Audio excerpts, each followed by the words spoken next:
ना तो कुछ भिगाना है, ना पीसना है, ना ही कुछ स्टीम करना है। बिल्कुल सटीक तरीके से बनाएंगे इंस्टेंट चकली, जो कि ना तो बिखरेगी और ना ही टूटेगी। साथ ही मैं आपको कुछ गलतियां भी बताती जाऊंगी। तो चलिए शुरू करते हैं। सबसे पहले बड़े से परात में मैं छान रही हूँ 3 कप चावल का आटा। आजकल इजीली मिल जाता है मार्केट में, ऑनलाइन भी, और आप चाहे तो घर पे भी इसको पीस सकते हैं। इसको थोड़ा छान लेंगे। छानने से क्या होगा, ये थोड़ा हल्का हो जाएगा और इसमें कोई भी गांठें नहीं रहेगी। तो आप कोई भी कटोरी या कप सेट कर लीजिए, उससे 3 कप लेना है, जो कि वजन से है 300 ग्राम। ठीक है, अब इस 3 कप के हिसाब से ये देखिए मैं क्या यूज कर रही हूँ।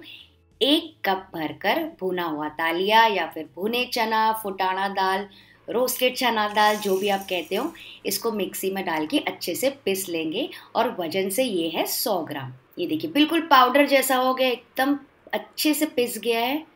तो इसको भी चावल के ऊपर डाल देंगे और इसको भी छान लेंगे। तो इससे क्या होता है ना फ्रेंड्स, चकली बहुत ज़्यादा टेस्टी बनती है। मैंने काफ़ी बार ट्राई किया है। वैसे आप चाहें तो इसके बदले बेसन या फिर मैदा भी यूज़ कर सकते हैं, लेकिन भुने चने यूज़ कीजिएगा, बहुत अच्छा टेस्ट आता है।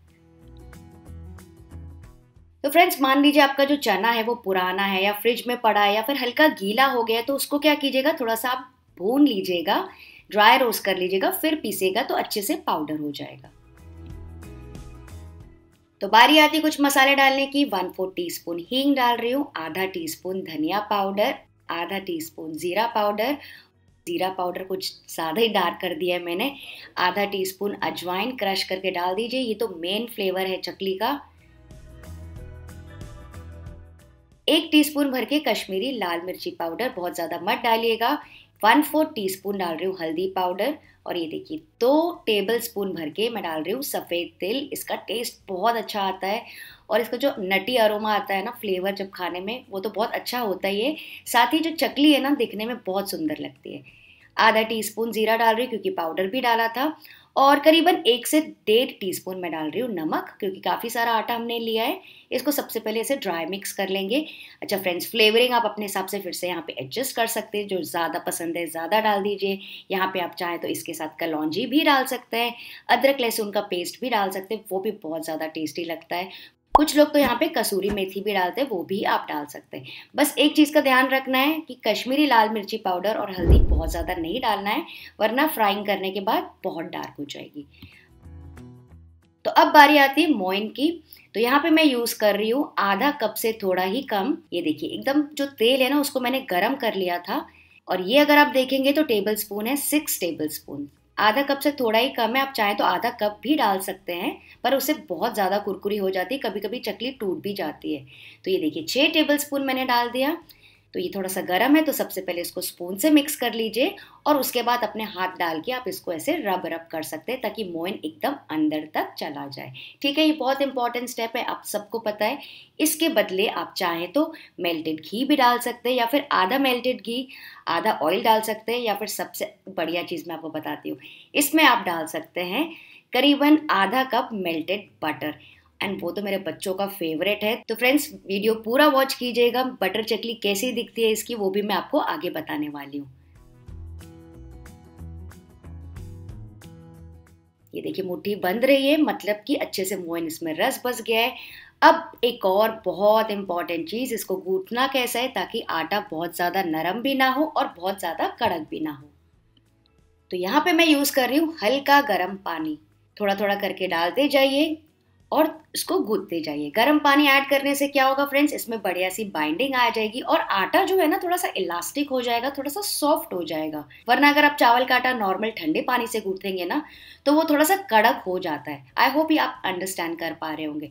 तो ये देखिए मैंने इकट्ठा तो कर लिया, गूंथ लिया, लेकिन अभी भी इसमें मुझे ऐसा लग रहा है कि क्रैक्स है। ये अभी भी उतना सॉफ्ट नहीं, मतलब पानी डाल के सॉफ्ट नहीं करना है, एकदम इलास्टिक करना है।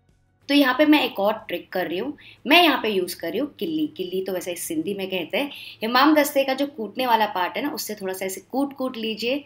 इसको आपको सिर्फ 1 मिनट के लिए करना है। इससे क्या होगा, थोड़ा सा ये और सॉफ्ट हो जाएगा, हल्का हो जाएगा, इसका कलर भी बदल जाएगा। बेसिकली जो आटा है ना, वो मैनेजेबल हो जाएगा और आप अच्छे से इसकी चकली बना पाएंगे, बिना ज़्यादा आटे को सॉफ्ट करके। और उसके बाद आटे को फिर से अच्छे से इकट्ठा कर लेंगे और इसको रेस्ट करने के लिए रखेंगे बस 10 से 15 मिनट के लिए। बहुत ज़्यादा फ्रेंड्स इसको रेस्ट करने नहीं रखना है, अगर आप रख देंगे तो आपसे कुछ गलती हो सकती है, वो मैं आपको आगे बताती हूँ। तो चलिए आटा चेक कर लेते हैं। इसको थोड़ा सा फिर से ऐसे स्मूथ कर लेंगे और इसका एक थोड़ा सा पोर्शन लेंगे और इसका ऐसे लंबा रोल बना लेंगे, बेसिकली जो आपके चकली मेकर में फिट आता हो। तो मैं आपको दिखा देती हूँ मैं कौन सा चकली मेकर मैं यूज़ कर रही हूँ। ये वाला इजीली मिल जाता है मार्केट में, एक्चुअली मेरा नहीं है, मेरी फ्रेंड का है। और इसका जो स्टार वाला शेप है ना, इसको अच्छे से ऑयल से ग्रीस कर लेंगे।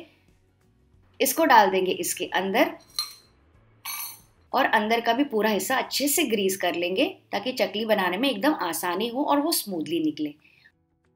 और जो पोर्शन हमने अलग करके रखा था लंबा वाला, वो इसके अंदर डाल के अच्छे से फिट कर लेंगे। तो आप अपने हिसाब से आटा ले सकते हैं और उसके बाद उसको ऐसे बंद करेंगे। तो फ्रेंड्स बहुत सारे चकली मेकर्स आजकल मार्केट में मिलते हैं, ऑनलाइन भी मिलते हैं, आप अपने हिसाब से चूज कर सकते हैं। और अब ये देखिए मैं क्या कर रही हूँ, यहाँ पे मैंने लिया है बटर पेपर, इसके ऊपर ऐसे प्रेस कर लेंगे। इसको गोल गोल घुमाएंगे ना तो प्रेस होता जाएगा और ये देखिए नीचे से निकलता जा रहा है। और सबसे पहले आप क्या कीजिए ना, शुरू का जो हिस्सा है ना उसको पहले थोड़ा हाथों से राउंड कर लीजिए। ऐसा करने से क्या होगा, आगे की चकली भी एकदम राउंड राउंड निकलेगी, मतलब उसके आगे आप राउंड बनाते जा सकते हैं। आप देख सकते हैं बिल्कुल जैसे मैं कर रही हूँ। और मान लीजिए अगर आपके पास बटर पेपर ना हो तो यहाँ पे आप कोई भी ग्रीस की हुई थाली या फिर प्लेट भी ले सकते हैं। तो ऐसे राउंड राउंड बनाते जाइए, बड़ी छोटी जैसे आपको बनानी हो। और जब आप एंड में आएंगे ना तो इस तरह से हल्के से उसको दबाएंगे तो आसानी से स्टिक हो जाएगा।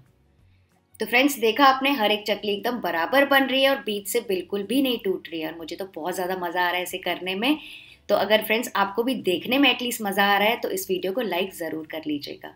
अच्छा, मान लीजिए अगर आपने आटा कड़क गूंथ लिया तो क्या होगा ना, मोल्ड में से चकली टूट टूट कर निकलेगी और मान लीजिए अगर बन भी गई ना, वो तेल में जाके बिखर जाएगी।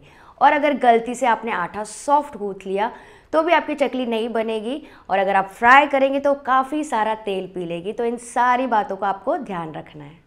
तो फ्रेंड्स ये देखिए सारी चकलियाँ मेरी रेडी हो गई। सारी नहीं, एक्चुअली जो पहला वाला बैच है 4 से 6 का है, वो मैंने रेडी कर लिया है। फिर ये देखिए जो तेल है ना मैंने रखा है मीडियम हाई फ्लेम पे। एकदम हाई पे बिल्कुल नहीं रखना है वरना चकली जाते साथ ही एकदम ऊपर आ जाएगी और जल जाएगी। अब मैं आपको तरीका बताती हूँ कि इसको उठाना कैसे, ताकि इसका शेप बिल्कुल भी ना चेंज हो। ये देखिए ऐसे कोई भी फ्लैट स्पून लीजिए और ऐसे फटाक से उसको उठा लीजिए। देखा आपने कितना आसान था।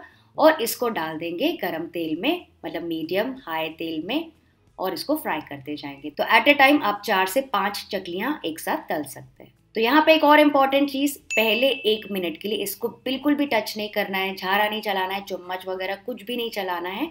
जब आपको लगेगा कि सेट हो गई है, ऊपर का जो बबल्स है ऑयल के थोड़े से सेटल हो गए, फिर आप चाहें तो इसको फोक से थोड़ा सा ऐसे शेक कर सकते हैं और फिर फ्लिप कर सकते हैं। एक और इम्पॉर्टेंट चीज़, कोशिश करके फ्रेंड्स यहाँ पे फ्लैट बेस का कढ़ाई यूज़ कीजिएगा। तो उससे क्या होगा, चकली आपकी अच्छे से स्प्रेड आउट रहेगी, फ्लैट रहेगी।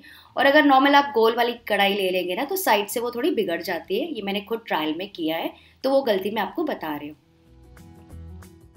ठीक है, अब एकदम हाई में नहीं, एकदम लो पे नहीं, मीडियम फ्लेम पे इसको फ्राई करते जाएंगे। हर साइड आपको फ्राई करने में बस 2 से 3 मिनट ही लगेंगे। अच्छा फ्रेंड्स, मान लीजिए अगर आपको इसको डीप फ्राई नहीं करना है तो आप इसको एयर फ्राई कर सकते हैं या फिर बेक कर सकते हैं प्री हीटेड ओवन में। 160 डिग्रीज पे रख दीजिए, ऊपर से ब्रश या फिर घी अप्लाई कर लीजिए और हर 10 मिनट में आप इसको फ्लिप कर सकते हैं। और एक तरीका है, मैंने कढ़ाई में नान कतई भी बनाई है, वो वीडियो आप रेफर कर सकते हैं कि कढ़ाई में कैसे बेक करते हैं। ठीक है, तो मैंने आपको सारे ऑप्शंस बता दिए। तो इसको फ्लिप कर लिया मैंने, इस साइड से भी फ्राई कर दिया। ये देखिए कितना बढ़िया प्यारा सा कलर आया है। इसको निकाल देंगे छन्नी में। तो फ्रेंड्स देखा आपने कितना अच्छा कलर आया है, वो क्यों मैं आपको बताती हूँ। उसी तरह से दूसरा बैच भी फ्राई कर लेंगे और इसको निकाल देंगे। कलर आप देखिए फ्रेंड्स, हमने काफ़ी सारी लाल मिर्ची भी डाली थी इसलिए ऐसा कलर आया है। और अभी ना ये क्रिस्पी तो है ही, लेकिन ठंडी होने के बाद ना और भी ज़्यादा क्रिस्पी क्रंची हो जाएंगी। एंड फिर आप इसको कोई भी एयरटाइट कंटेनर में स्टोर कर सकते हैं। तो फ्रेंड्स अब मैं आपको गलती बताती हूँ। तो हमारा शूट करते समय काफ़ी टाइम चला गया, तो काफ़ी सारे बैच हो गए। तो लास्ट वाला जो बैच था ना, ये देखिए मैंने सोचा कि उसकी एक लंबी सी लाइन बना लेती हूँ क्योंकि बन रहे नहीं और फिर मैं राउंड कर लूँगी। तो ये देखिए एकदम सॉफ्ट हो गया आटा, क्योंकि काफ़ी समय हो गया था, नमक मतलब पानी छोड़ दिया आटे ने। तो ये गलती आपको बिल्कुल नहीं करना है। अब जैसे ही आटा बनाते हैं तो पूरी चकलियाँ एक साथ फ्राई कर लीजिए, वो एक इम्पॉर्टेंट चीज़। तो मैंने क्या किया, उस आटे को वेस्ट नहीं किया, 2 से 3 टेबल स्पून चावल का आटा डाल के फ्राई कर दिया। तो ये देखिए मैं आपको सारी चकलियाँ दिखाती हूँ। ये वो वाली जो मसाले वाली चकली जो मैंने आपको फ्राई करके दिखाई, और ये जो ऊपर वाली ना जो थोड़ी सी वाइट दिख रही है आपको, हल्की सी ब्राउनिश, इसमें मैंने ऐड किया था 2 से 3 टेबल स्पून चावल का आटा। वो भी आप कर सकते हैं, लेकिन मैं आपके इन्फॉर्मेशन के लिए ये चीज़ बता रही हूँ। अच्छा, एक और बैच फ्रेंड्स मैंने तैयार किया था जो मैंने आपको पहले बताया था। ये देखिए एक बैच मैंने तैयार कर लिया बटर चकली का, मतलब तेल के बदले मैंने यूज़ किया मेल्टेड बटर, और बहुत कम मसाले डाले। जितने भी मसाले हैं ना सारे डाले, पर एकदम थोड़े थोड़े। तो चलिए अब मैं आपको तोड़ के दिखाती हूँ। ये वाला है हमारा मसाला चकली। देखा आपने कितनी फटाफट चूर गई। और ये है हमारी बटर चकली। मज़ा आ गया फ्रेंड्स मुझे तो इसे बना के। आप भी इसे ट्राई ज़रूर कीजिएगा प्लीज़, मेरी आपसे रिक्वेस्ट है।